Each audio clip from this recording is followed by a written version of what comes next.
केंद्र सरकार ने लालकृष्ण आडवाणी को भारत रत्न देने का ऐलान कर दिया है। वे अटल बिहारी वाजपेयी और भाजपा के संस्थापक सदस्य नाना देशमुख के बाद ये सम्मान पाने वाले भाजपा के तीसरे नेता हैं। प्रधानमंत्री नरेंद्र मोदी ने आडवाणी को बधाई देते हुए लिखा कि वे हमारे समय के सबसे सम्मानित स्टेटमैन हैं।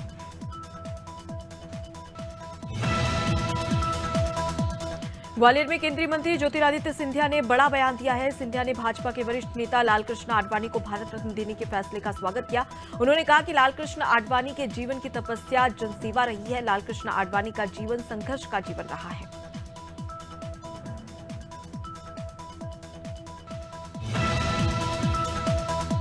भाजपा ने लोकसभा चुनाव की तैयारी तेज कर दी है, जिसके तहत प्रदेश की सभी 29 लोकसभा सीटों के लिए संयोजक, सह संयोजक और प्रभारियों की नियुक्ति की गई है। भोपाल लोकसभा के लिए पूर्व सांसद आलोक रंजन को संयोग और जोधा सिंह अटवाल को संयोजक बनाया गया है।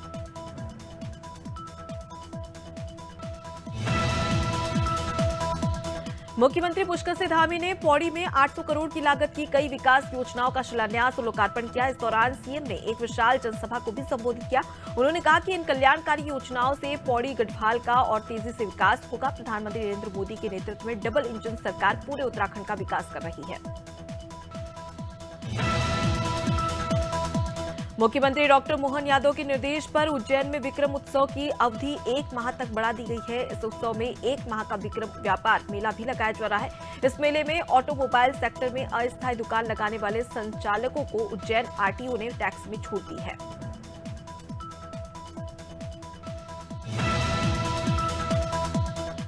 पन्ना के शाहनगर मंडल के 25 जनपद के सदस्यों में से 21 सदस्य बीजेपी में शामिल हो गए हैं। इसके लिए बीजेपी प्रदेश अध्यक्ष वीडी शर्मा ने जनपद अध्यक्ष आशीष खरे को बधाई दी। साथ ही कहा कि प्रत्येक बूथ पर भारतीय जनता पार्टी विजय का इतिहास बनाएगी, कांग्रेस मुक्त बूथ बनाएगी। ये संकल्प सबका है।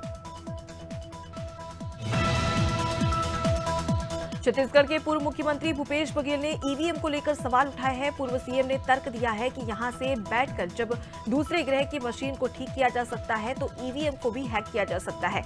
पूर्व सीएम ने यह भी कहा कि प्रधानमंत्री का अकाउंट जब हैक हो सकता है तो ईवीएम कौन सी बड़ी बात है।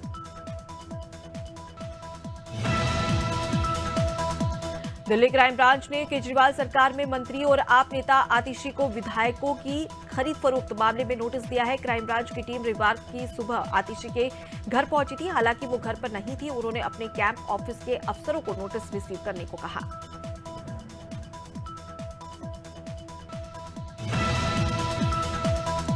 जबलपुर में नगर निगम की अतिक्रमण शाखा में पदस्थ अतिक्रमण अधिकारी पर बीजेपी नेताओं ने गंभीर आरोप लगाया है। साथ ही कमिश्नर को ज्ञापन देकर कार्रवाई की मांग की है। दरअसल बीजेपी नेता जमा खां का आरोप है कि अतिक्रमण अधिकारी सागर बोरकर ने अतिक्रमण शाखा में करीब 110 आउटसोर्स कर्मियों की भर्ती की है।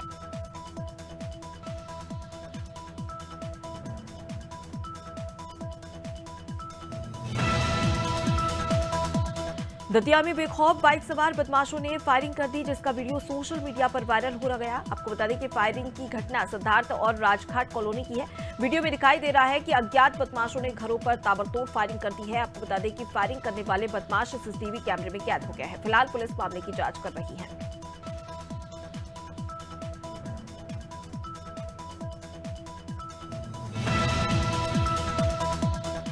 जबलपुर में स्कूली छात्र के साथ रैंकिंग का मामला सामने आया। आपको बता दें कि जिसके बाद पीड़ित के परिजन ने मामले की शिकायत पुलिस को की। मामला गौरी घाट के सेट एलोसिएट स्कूल का बताया जा रहा है, जहां 5वीं क्लास में पढ़ने वाले छात्र के साथ उसी के क्लास के 3 स्टूडेंट ने अभद्रता भरा व्यवहार किया और साथ ही मारपीट भी की। धौलपुर में एक होटल में शराब पीकर आए कुछ लोगों ने हंगामा शुरू कर दिया। मामला मनिया थाना क्षेत्र के पास का बताया जा रहा है। दरअसल कुछ लोगों ने पहले खाना खाया और बाद में पैसे देने से इनकार कर दिया। इनकार करने पर मारपीट शुरू हो गई। मारपीट में महिला समेत करीब 1 दर्जन लोग घायल हुए हैं।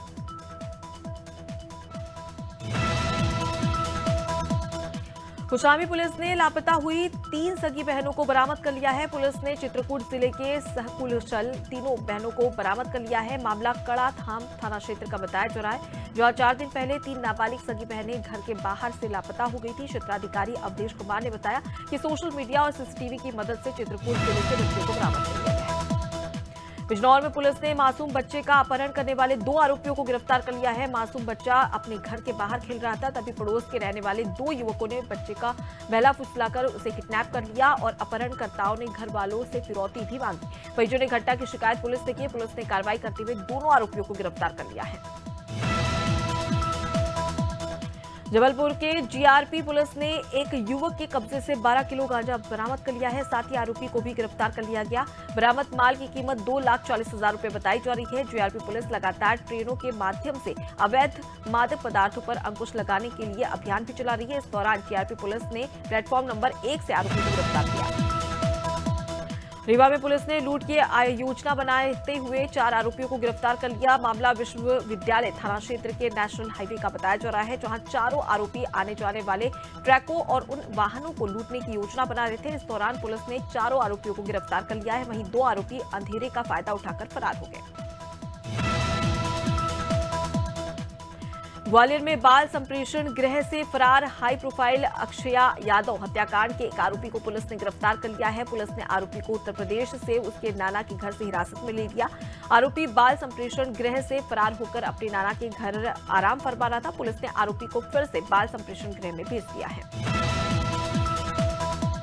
बीजापुर में एक बदमाश पुलिस कस्टडी से फरार हो गया, जिससे पूरे पुलिस महकमे में हड़कंप मच गया। मामला थाना बढ़ापुर का बताया जा रहा है। पुलिस एक हिस्ट्री शीटर बदमाश को बिजनौर कोर्ट से लाई थी।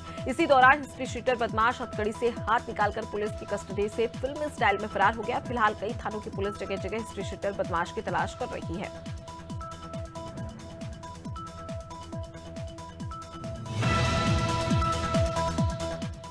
नारायणपुर में पुलिस बल को बड़ी सफलता मिली है। शुक्रवार को पुलिस और माओवादियों के बीच हुई मुठभेड़ में 2 माओवादी ढेर हो गए। मुठभेड़ में सुरक्षा बल के जवान किसी प्रकार से हताहत नहीं हुए। पुलिस ने मौके से हथियार और शव बरामद कर लिए हैं। मारे गए माओवादियों की शिनाख्त की जा रही है।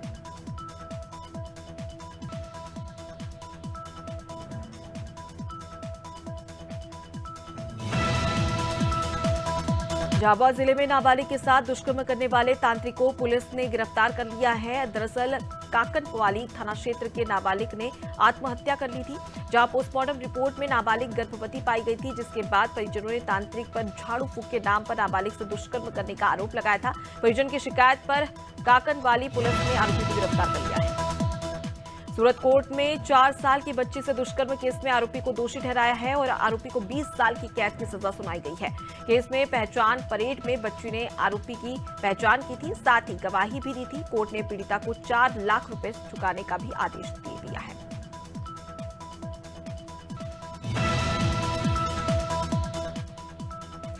पीलीभीत के एक अस्पताल में मरीज का शव कब्जे में लेने वाले का मामला सामने आया है। आपको बता दें कि मामला बिसलपुर के लाइफलाइन प्राइवेट हॉस्पिटल का है। परिजन का आरोप है कि अस्पताल में मरीज का इलाज चल रहा था।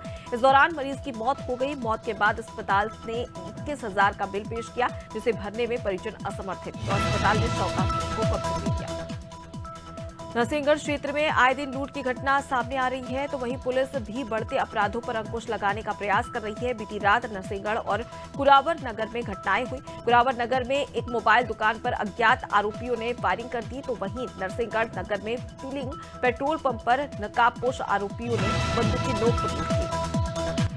सीतापुर में 2 अलग अलग जगह चोरी की वारदात सामने आई है। बीती रात एक इंटर कॉलेज में 5 असलाधारी बदमाश घुस गए और चौकीदार को बंधक बनाकर बदमाशों ने नकदी समेत लगभग 1.5 लाख का सामान लूट लिया। घटना बिस्वा चौकी क्षेत्र के सांडा नसीरपुर का बताया जा रहा है, जहां सरकन थाना क्षेत्र में अब पुलिस प्रशासन जांच कर रही है। धौलपुर में एक युवती को ट्रक ने टक्कर मार दी। टक्कर लगने से युवती की मौत हो गई है। पूरी घटना थाना सेपऊ क्षेत्र के टुंडा की बताई जा रही है। मृतक युवती के परिजनों ने बताया कि सड़क पार करते समय युवती को एक ट्रक ने टक्कर मार दी। टक्कर लगने के बाद घायल युवती को जिला अस्पताल ले जाया गया, जहां डॉक्टर ने उसे मृत घोषित कर दिया है। फिलहाल पुलिस मामले की जांच कर रही है। आगरमालवा में एक निजी स्कूल का वाहन हादसे का शिकार हो गया। इंदौर कोटा नेशनल हाईवे पर सुसनेर के पास ये हादसा हुआ। दुर्घटना में 5 बच्चे समेत क्लीनर घायल हुआ है। वहीं गंभीर रूप से घायल हुए 3 बच्चों को क्लीनर और प्राथमिक इलाज के लिए जिला अस्पताल रेफर कर दिया गया। इधर हादसे की जानकारी लगते ही पुलिस भी मौके पर पहुंच गई है। बहराइच में गन्ने से ओवरलोडेड ट्रक पलट गया, जहां ट्रक के नीचे ई रिक्शा टेम्पो बाइक सवार दब गया। हादसे के बाद स्थानीय पुलिस ने जेसीबी की मदद से ट्रक को उठाकर लोगों को बाहर निकाला। आपको बता दें कि ट्रक ओवरलोड होने के कारण अक्सर हादसे होते हैं। घटना फरकपुर थाना क्षेत्र के गजाधरपुर चौराहे की बताई जा रही है। उज्जैन में गंभीर डैम की पानी की लाइन फूटने से करोड़ों लीटर पानी बर्बाद हो गया। ये बर्बादी भूखी माता क्षेत्र में खाना डायवर्जन लाइन फूटने से हुई। लाइन में लीकेज होने के कारण एक किसान के खेत में बड़ा गड्ढा भी हो गया, जिससे गेहूं की खड़ी फसल को नुकसान भी पहुंचा है।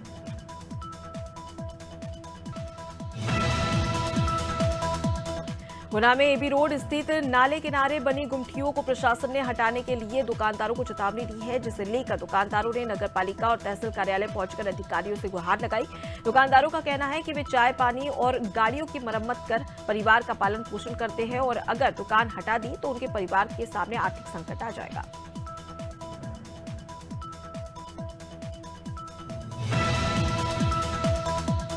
धमतरी में पुलिस का शव मिलने से हड़कंप मच गया है। आपको बता दें कि पूरा मामला वनांचल क्षेत्र के बिरगुड़ी वन परिक्षेत्र का बताया जा रहा है, जहां सिहावा से सिमडार पार्क पर महानगरी के किनारे झाड़ियों में मिला एक तेंदुआ, जहां पर मामले की सूचना में पुलिस प्रशासन जांच कर रही है।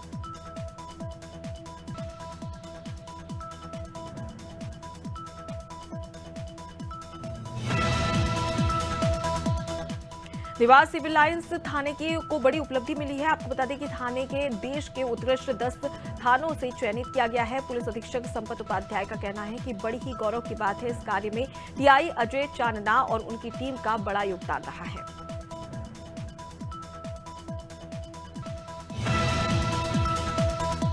धमतरी में रत्नाबाधा रोड पर बाल गृह संचालित है, जिसके बच्चों ने सड़क पर बैठकर धरना प्रदर्शन किया और संचालक के खिलाफ जमकर नारेबाजी की। दरअसल इस बाल गृह में 23 अनाथ बच्चे रहते हैं। बच्चों का आरोप है कि उन्हें खाना और पहनने को कपड़े नहीं दिए जा रहे हैं। साथ ही बच्चों ने शोषण करने का भी आरोप लगाया है।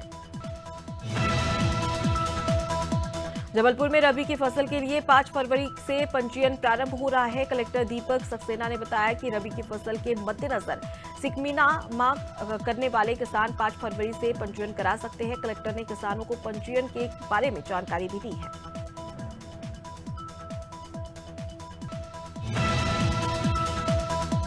सरकार 2 पब्लिक सेक्टर कंपनियों स्टेट बैंक ऑफ इंडिया और oil and natural gas corporation ने अपनी कंट्रोलिंग स्टेक्स बेच सकते हैं। आपको बता दें कि सरकार के पास फिलहाल एसबीआई में 57.49% और ओएनजीसी में 58.89% की ही हिस्सेदारी है।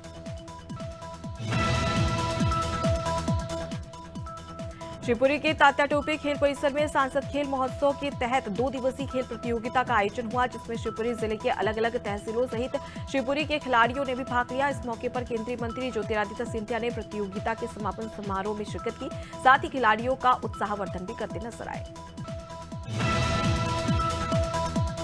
एक बड़ी छिपकली के चलते श्रीलंका और अफगानिस्तान के बीच चल रहा टेस्ट मैच रुक गया। आपको बता दें कि जब श्रीलंका की टीम बैटिंग कर रही थी, तभी एक बड़ी सी छिपकली यानी कि मॉन्टर लिजार्ड कहीं से आ गई मैदान में। उसके बाद मैच को कुछ समय के लिए रोकना भी पड़ा।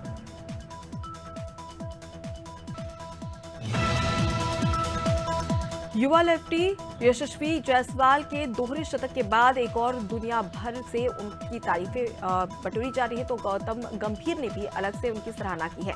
गंभीर ने कहा कि युवा बल्लेबाज यशस्वी जायसवाल के दोहरे शतक को बड़ा चढ़ाकर पेश नहीं करना चाहिए, इससे उम्मीदों का दबाव बढ़ जाता है।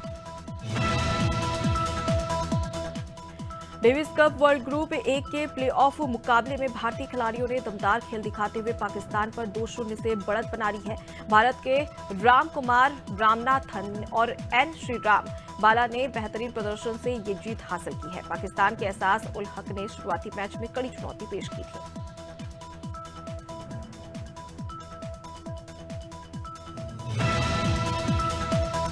क्रिकेट प्रेमियों को एक बार फिर Bharat Pakistan world cup final देखने को मिल सकता है, लेकिन इसके लिए दोनों टीमों को अंडर 19 वर्ल्ड कप में अपने अपने सेमीफाइनल मैच जीतने होंगे। पहले सेमीफाइनल में 6 फरवरी को भारत का सामना साउथ अफ्रीका से होगा और 8 फरवरी को पाकिस्तान का सामना ऑस्ट्रेलिया से होगा।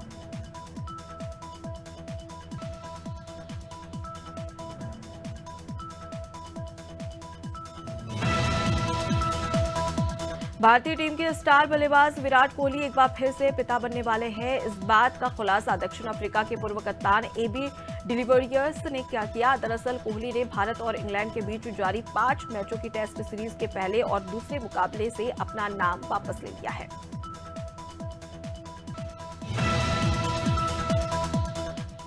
बॉलीवुड एक्ट्रेस उर्मिला मातोंडकर आज 50 साल की हो गई है। आपको बता दें कि उर्मिला का नाम 90 के दशक में भी टॉप एक्ट्रेसेस में शामिल था।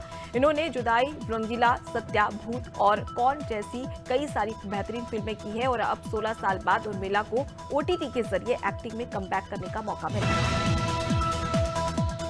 करण जौहर ने बीते दिन अपने बेटे यश और बेटी रूही का 6वां जन्मदिन मनाया। उन्होंने बच्चों की बर्थडे पार्टी में सभी बड़े सेलेब्स को इनवाइट किया था। यश और रूही के बर्थडे पार्टी में गौरी खान बेटे अमराह के साथ भी दिखी। साथ ही गौरी खान के साथ महीप कपूर भी पार्टी में नजर आई।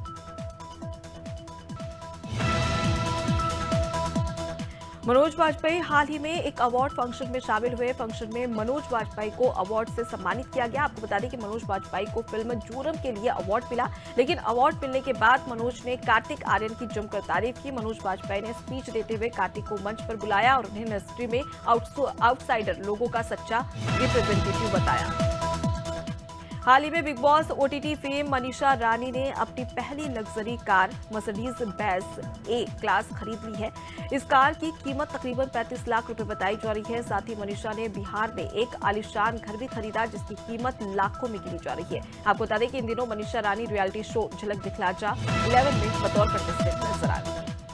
कृति सेनन और शाहिद कपूर स्टारर फिल्म तेरी बातों में ऐसा उलझा जिया 9 फरवरी को सिनेमाघरों में दस्तक देगी। इस फिल्म में धर्मेंद्र और डिंपल कपाड़िया भी नजर आएंगे। कृति और शाहिद इन दिनों अपनी आने वाली फिल्म का प्रमोशन करते हुए भी नजर आ रहे हैं।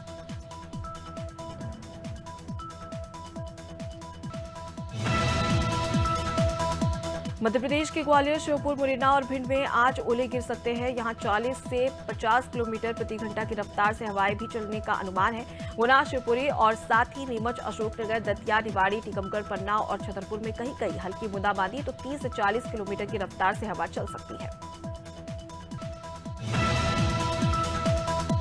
बिहार में मौसम का मिजाज लगातार बदल रहा है। पिछले कुछ दिनों में ठंड में जहां कमी देखने को मिली तो आज प्रदेश के कई जिलों में मौसम शुष्क रहेगा। बादल छाए रहेंगे, हल्की ठंड का एहसास होगा। सोमवार को मौसम विभाग ने प्रदेश के 26 जिलों में आकाशीय बिजली गिरने के साथ छिटपुट बारिश होने की भी संभावना जताई थी। छत्तीसगढ़ में आज भी मौसम साफ रहेगा। नमी कम होने के बाद प्रदेश में न्यूनतम तापमान में हल्की गिरावट दर्ज की गई है। अगले 24 घंटे में न्यूनतम तापमान में कोई खास बदलाव होने का आसार नहीं है। शनिवार को प्रदेश में सरगुजा संभाग सबसे ठंडा रहा। मौसम विभाग के मुताबिक 5 और 6 फरवरी को सरगुजा, बिलासपुर, दुर्ग संभाग में हल्की बारिश के आसार बन सकते हैं। यूपी के मौसम में लगातार उतार चढ़ाव बना हुआ है। कभी सर्दी, कभी बर्फीली हवाएं तो कभी बारिश, ओले गिर रहे हैं। रविवार को भी मौसम विभाग ने 65 जिलों में बारिश और 26 जिलों में ओले गिरने का ऑरेंज अलर्ट जारी कर दिया है। इस दौरान न्यूनतम 4 मिलीमीटर और अधिकतम 10 मिलीमीटर तक बारिश हो सकती है। मौसम विभाग का कहना है कि 6 फरवरी तक ऐसा ही मौसम रहने का अनुमान है।